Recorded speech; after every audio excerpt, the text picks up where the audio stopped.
Hey everyone, it's Sleepy Reader, also known as Damien. I am doing a comic book haul. Let me show you, I also got a new t-shirt.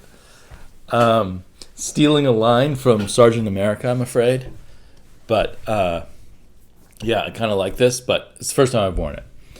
So, it's really easy to do haul videos. I don't know why I don't do them more often, because I know there are people out there who like to see what I'm hunting down, and I certainly like to savor the comics I bought. I'm definitely buying what would be to many people junk. You know, one man's junk is another man's treasure. So I think in this video I'll mostly be showing you stuff I got at a recent Frankenstein's comic book haul, which is this thing they do at a Eagles Lodge where people rent tables and put out comics to sell, and they call it a comic book swap.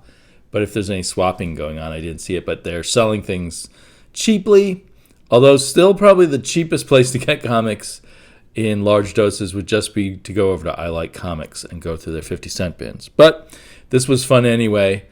And the most expensive comic book I got while I was there was this one, which I paid $6.50 for. I don't know if I got a good deal or not. Half off the $13 price tag. But you know, some places just have that half off gimmick. Was it worth $6.50? I don't know, but it was worth it to me. It's a beat up copy of the Avengers from the period that I collect, which is the Roy Thomas, Sal Buscema isn't it? But I think of it as the Roy Thomas, John Buscema era, when John Buscema was doing some of his best work, and Roy Thomas, I think, was doing some really great writing. I'm not sure when Roy Thomas's best period was, but it's definitely a very good period for Roy Thomas.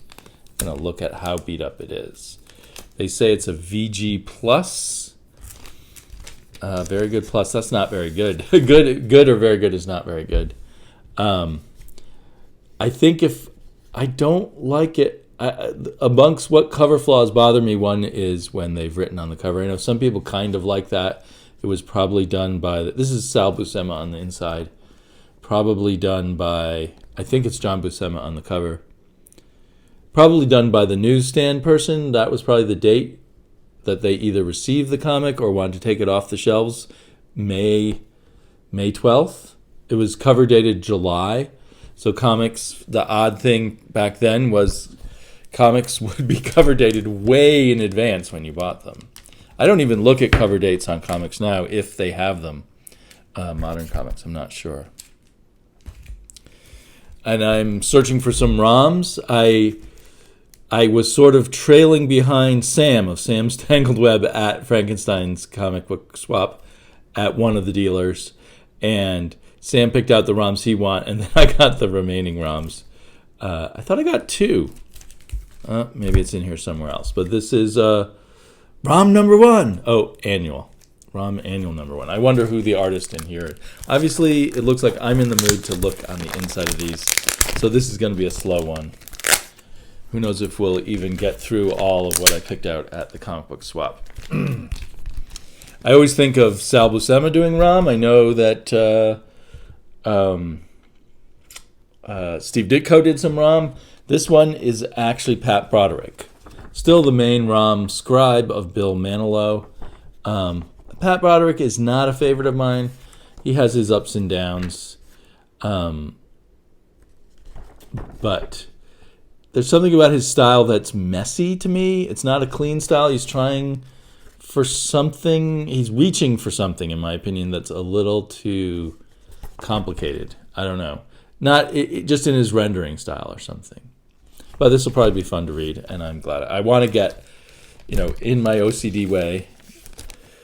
OCD, by the way, in just as an expression, because there are some people who really have OCD, and that's a very serious thing, and it's perhaps a little bothersome to them that the rest of us joke about being OCD. But anyway, in my way of enjoying collecting, now that I've decided to get ROM, I don't want just half the ROM comics. I want to get all the ROM comics. One of the appeals of the ROM comics at the moment, anyway, is I don't think they can be reprinted because of copyright reasons.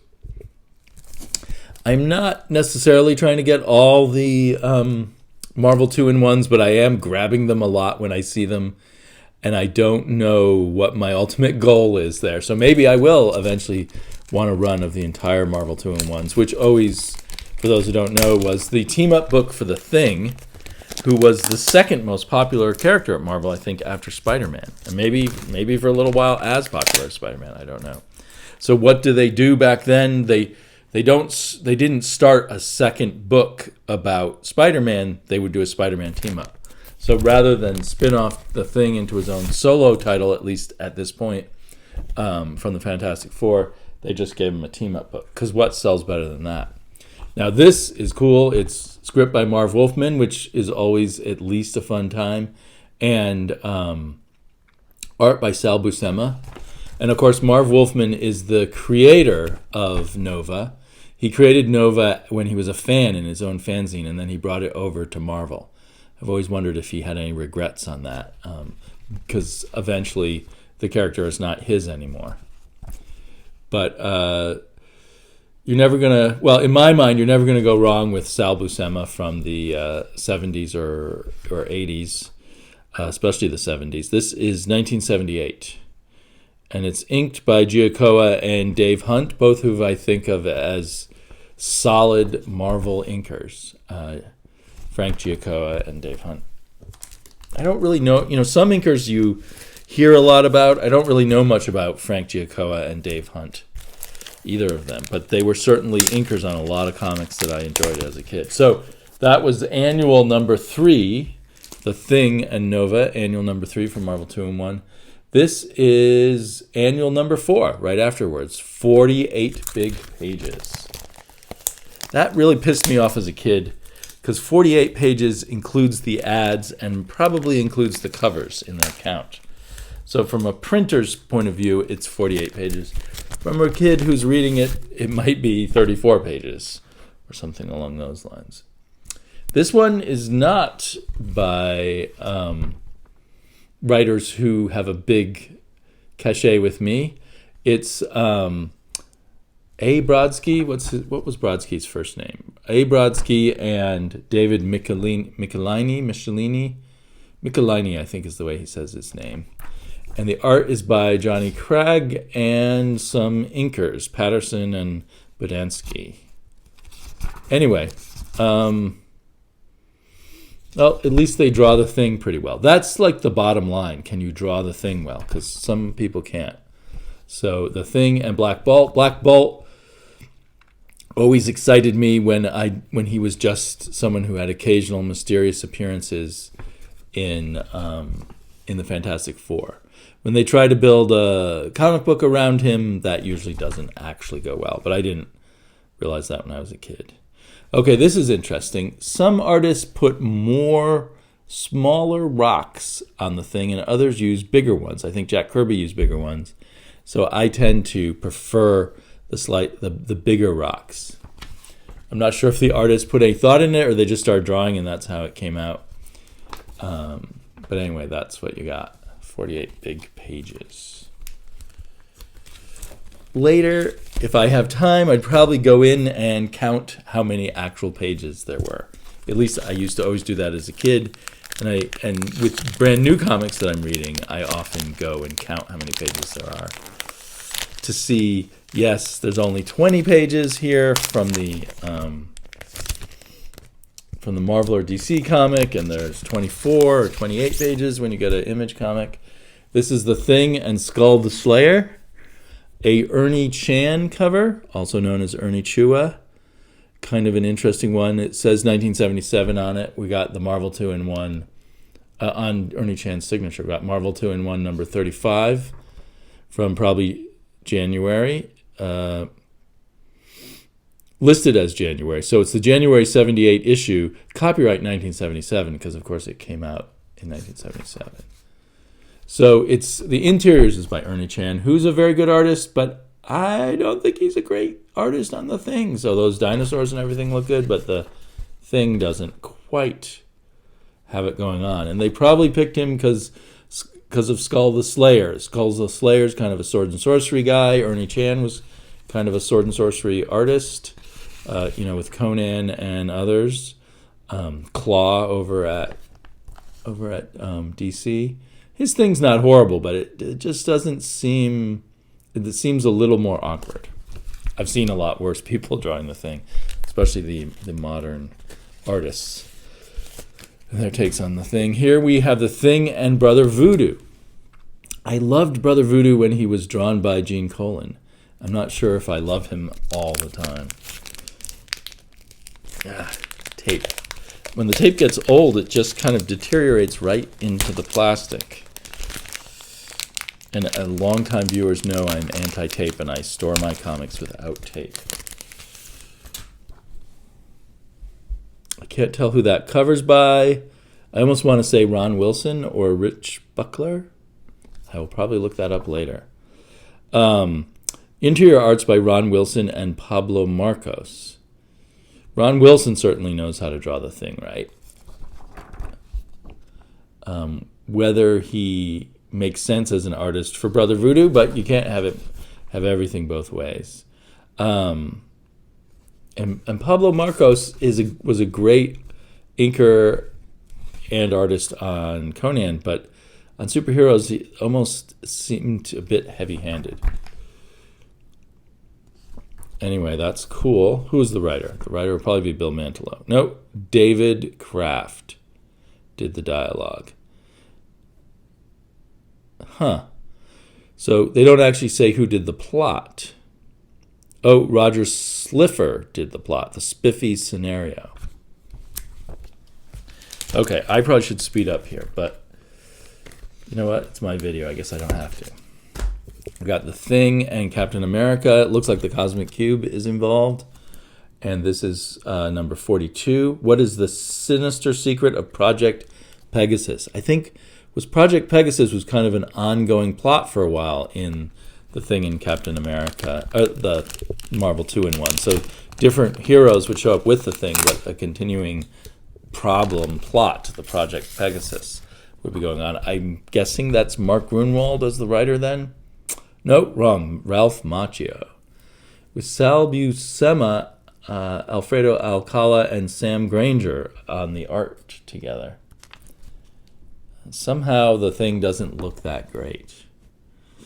Now, is that maybe the fault of Alfredo Alcala, one of my favorite inkers, but maybe not right for the Thing? Maybe I'm just too picky about what the Thing should look like. I have such a very specific idea in my head. One of my favorite things is the Rich Buckler Thing, and of course, good old Jack Kirby. Here we have number 45, the Andromeda Rub-Out, the Thing and Captain Marvel. Appearances of Captain Marvel would have me super excited as a kid, but of course it didn't mean they would actually be done well. Captain Marvel was great when it was done by Starlin. Written by Peter Gillis, art by Alan Cooperberg and Mike Esposito. So none of my favorites involved there, but it might be good. I don't really know much about the writer Peter Gillis. I haven't read a lot by him. The Thing and the Jack of Hearts, number 48. I kind of felt as a kid that on Marvel 2-in-1 and Marvel Team Up, after a while they would just put any old writer and artist on it who happened to be hanging around. Like they just assumed this was going to sell well and it didn't really matter who worked on it. That assessment could have been totally wrong, but that's what I started to feel as a kid. Bill Mantlo, writer, Chick Stone, penciler, but not inker. Ted Blaisdell as the inker. Chick Stone I know mostly as a great inker on early Marvel Jack Kirby, especially when he was inking Thor before Vince Colletta took over. Jack of Hearts is a hero that I know I've read a few comics about, but I really don't remember anything about him. Marvel 2-in-1 with the Thing and the Human Torch, Towering Infernos, number 59. Was this when the movie Towering Inferno was big? I would think that would have been earlier in the 70s, but they're just making a reference to it anyway. I guess I should... Oh, excuse me.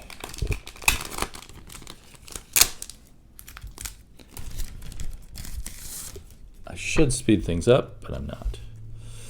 Marv Wolfman plot, Ralph Macchio script, Chick Stone pencils, Al Gordon inks. Al Gordon is a great inker, but again, maybe not quite right for the Thing. He just has kind of a sketchy style, and the Thing just needs that solid kind of inking style that we've got on the cover there.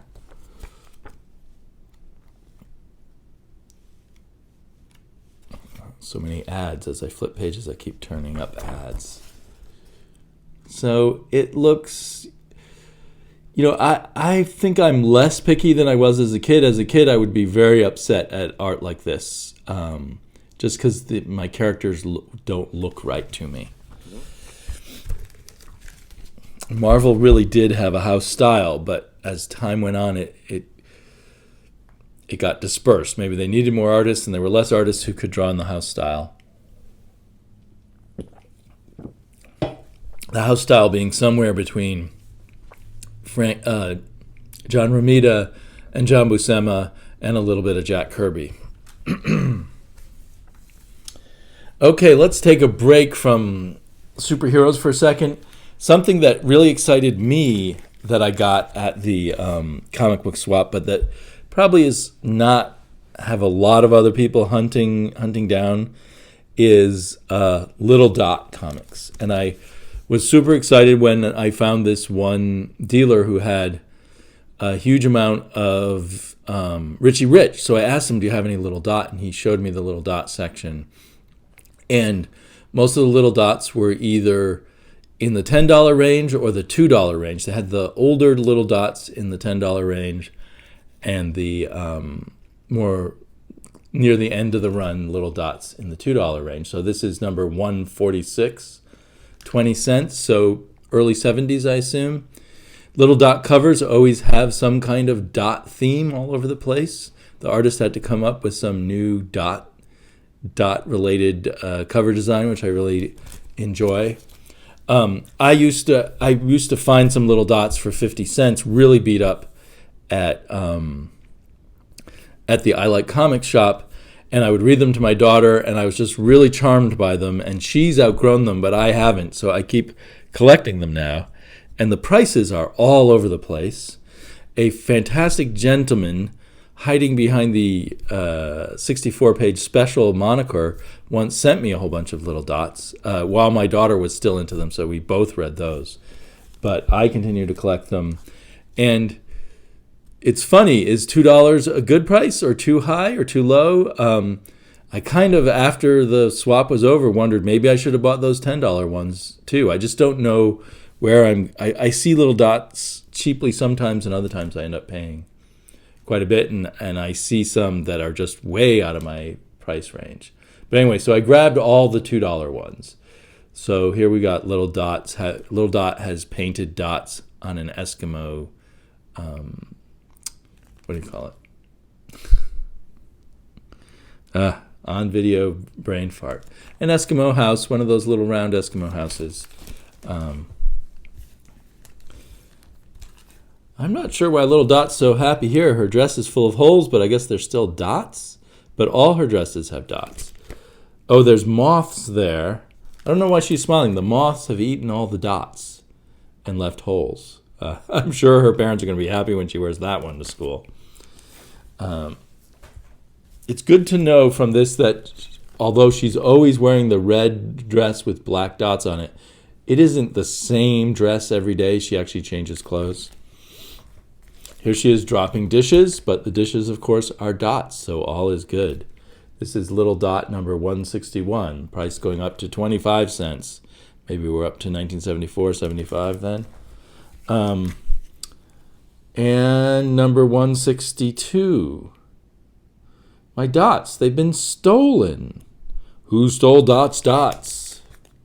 There's something surreal about a lot of her stories that I really like. There's several different shticks she has.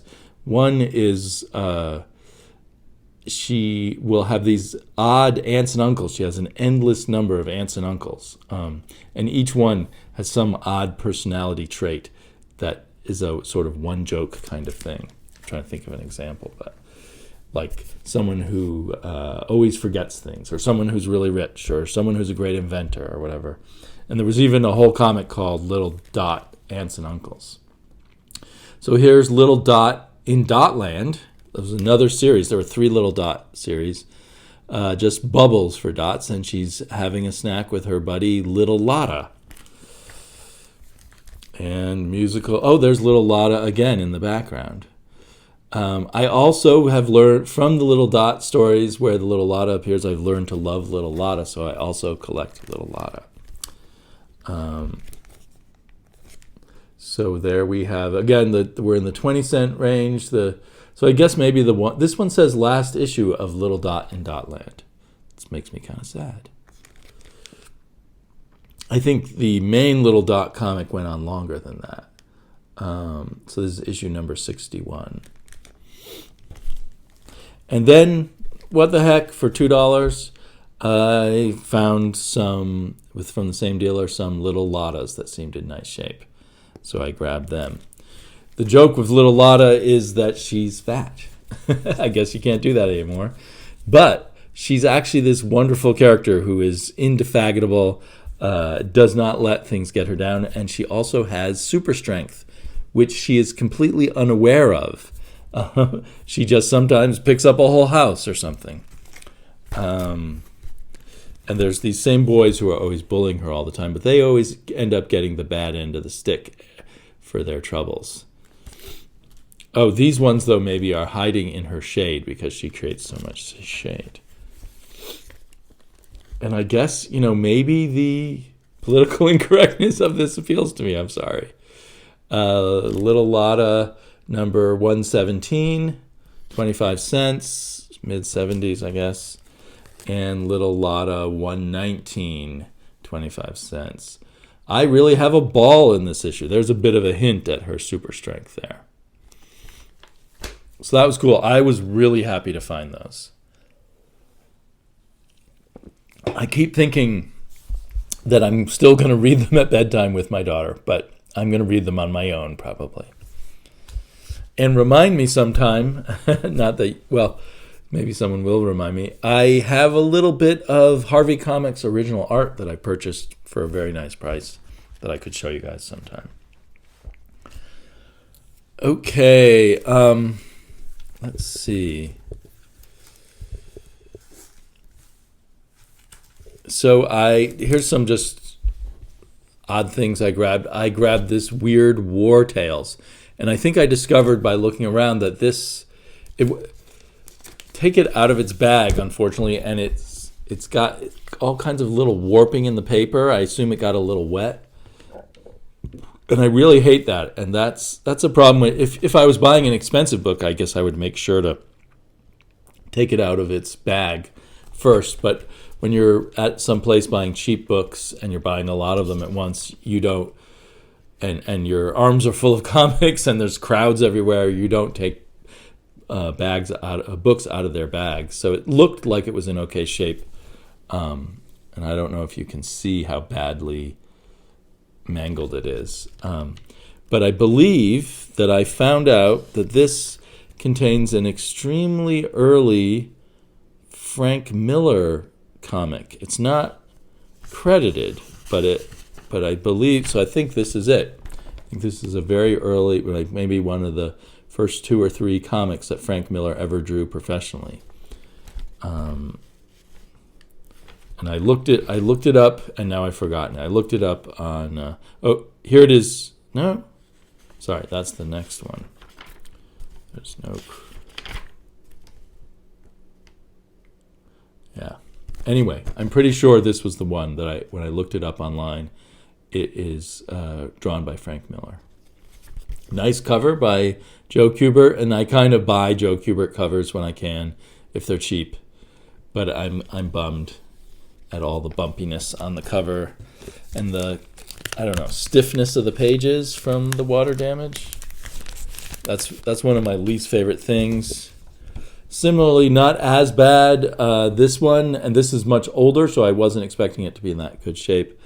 But it seemed in better shape when it was in the bag and board than it was. Star Spangled War stories. Oh, and the really bad thing actually is there's this stickiness right here. There actually was a gob of something on here that I removed when I first bought it, but it's still kind of sticking to the splash page. No credits here either.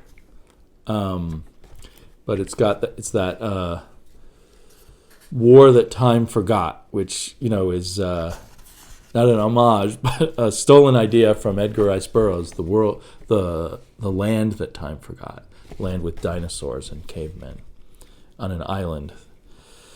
And here we have, I think it's a World War II soldiers trapped on this dinosaur island. Grabbed some charlatans, which I don't know a lot about. This is Judo Master, my first Judo Master, which are written and drawn by Frank McLaughlin, who is a vaguely familiar name from older Marvel comics. Story and art by Frank McLaughlin. I think he did as much inking as he did anything else at Marvel, but here he's penciling, inking, and writing. But I hopefully will learn something about Judo Master from it. And then we got Scary Tales, which I wonder if these are reprints, because they look to be from, the late 70s or early 80s. That looks like a Steve Ditko cover, or is it? I'm not sure. And I think there was a Steve Ditko in here. Dang it. I should have taken notes because I looked a lot of these up a while ago online. What I should do is write on their backing boards who the various artists and stuff are. This is kind of a cool art style. I think one of these somewhere in here looked like Ditko to me. Yeah, there we go. I think that's a Ditko story. So probably these are all reprints or maybe a mix of reprints and new stories. I'm not sure. I got, so that was Scary Tales number 45. Here's Scary Tales number 38. This has an intriguing character, Mr. Jigsaw, man of 1,000 parts. Pretty crazy looking there. I thought I got another charlatan, but maybe that was it. And then I grabbed this Twisted Tales, which I think I got for $1. Which is exciting because there's a Richard Corbin story in here and there's a Richard Corbin cover. I think this was all stories written by Bruce Jones and then drawn by various artists, and maybe some of them actually drawn by Bruce Jones. Let's see. This one is Bruce Jones and Brett Blevins. Nicer artwork than I associate with Brett Blevins, but you're probably less rushed doing these. This one's Bruce Jones and Bill Ray. I'm not sure who Bill Ray was. This is what we called at the time, I called, ground level comics. They were neither underground comics nor were they kind of the commercial Marvel and DC comics. They didn't have the Comics Code Authority on them, and they were generally a little less commercial seeming. That was art by Doug Wildley, and then here's the one with the Corbin artwork in it. A dinosaur, a boy and his dinosaur kind of story. One of the chickens hatches an egg, and it's a dinosaur. I assume this is also written by Bruce Jones. Yes, Bruce Jones with Richard Corbin. Colors by Steve Oliff, who I think is still around coloring, isn't he? So that's interesting, because usually Corbin would do his own coloring. And letters by Richard Corbin. But the lettering looks like that IBM Selectric typewriter lettering of Once Upon a Time. Then I got some Justice Incorporated. That's a Jack Kirby cover for sure, and the insides are story by Denny O'Neil and art by Jack Kirby. So that is cool. And I don't know how I didn't already have Justice Incorporated. And isn't Justice Incorporated was under the book name The Avenger? It was one of those series of men's novels, men's adventure novels that came out of the pulps, but were novel series when I was a boy. Anyway, looks like really cool Jack Kirby art in here. Very happy to get that. This one has a Joe Kubert cover I think it's going to be Kirby on the inside. Yes, it is. Again, Denny O'Neil with some help from Paul Levitz and Jack Kirby and Mike Royer. I'm always happy when Mike Royer's the inker. You can't get any better Jack Kirby than when it's inked by Mike Royer.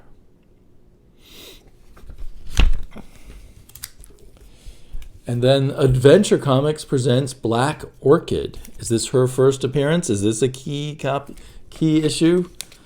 Is there some randomness on which characters end up having people excited that it's their first appearance and others that don't? Or this may not be the first appearance of the Black Orchid anyway. But I don't know of people like in a rush to get the first appearance of the Black Orchid. Didn't Neil Gaiman do a Black Orchid comic at some point, or am I confusing that with something else? I don't think there's credit is here. Oh, yes, there is. Written by Sheldon Mayer, art by Tony Dezuniga. I'm never sure how to pronounce his name. Kind of some odd paneling here, or odd layout of the drawings in the panels. That is strange. I'm so used to Dezuniga's art from Black and White comics. It seems strange here. It's not at all in the style that I'm used to him doing. A little bit closer to Esteban Morato, maybe. So yeah, I should look into this, find out more about Black Orchid and whether this was her first appearance.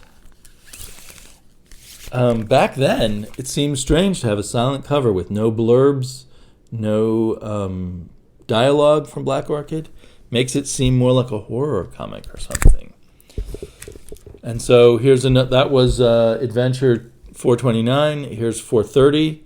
Beautiful cover. I'm not sure who that's by. With the Black Orchid again.